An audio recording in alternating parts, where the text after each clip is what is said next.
Ramadoss, TTV Dinakaran ரெண்டு பேரையும் வந்து அமித்ஷாவை பார்க்க வராங்க சார். அவரும் கலந்து பேசுறதுதான்.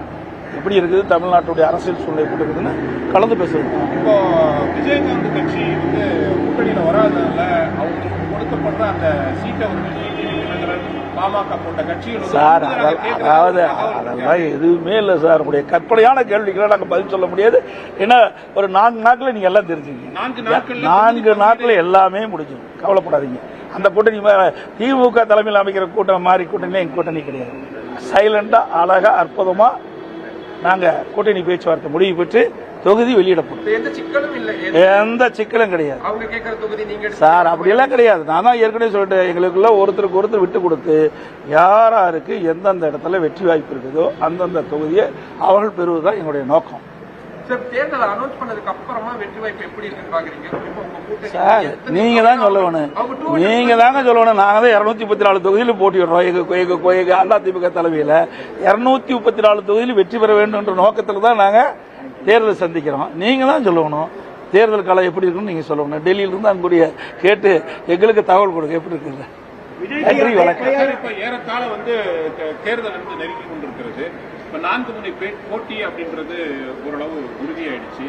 அதிமுக கூட்டணி, திமுக கூட்டணி, விஜய் கட்சி ஒண்ணு, இந்த பக்கம் வந்து சீமான் கட்சி, 4 விதமான அணிகள் வந்து போட்டியிட்டு களத்தை பொறுத்தவரை எப்படி இருக்கும் அப்படின்னு நீங்க தாங்க கணிக்கணும். எப்படி இருக்குன்னா எங்களை பொறுத்த வரைக்கும் அனைத்து இந்திய அண்ணா திராவிட முன்னேற்ற கழகம் ஏற்கனவே 31 ஆண்டு காலம் தமிழகத்தில் ஆட்சி புரிந்த கட்சி, பல தேர்தலை சந்தித்த கட்சி, பல ஆண்டுகள் ஆட்சி புரிந்தது.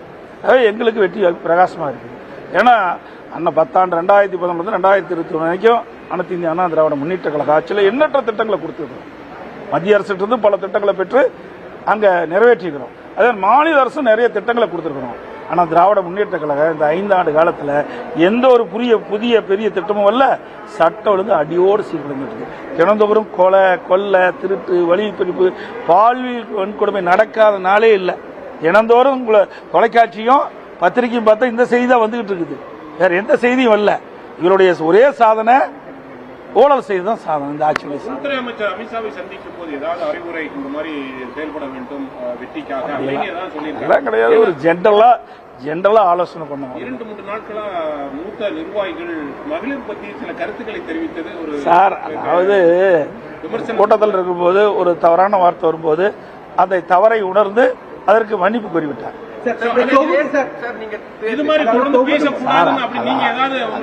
ஒருத்தர் தவறை உணர்ந்து தான் சொன்ன கருத்து தவறு என்று உணர்ந்த பிறகு அதுக்கு மன்னிப்பு கோரிய பிறகு அதை பற்றி விவாதம் செய்து பொருத்தமா இருக்கு.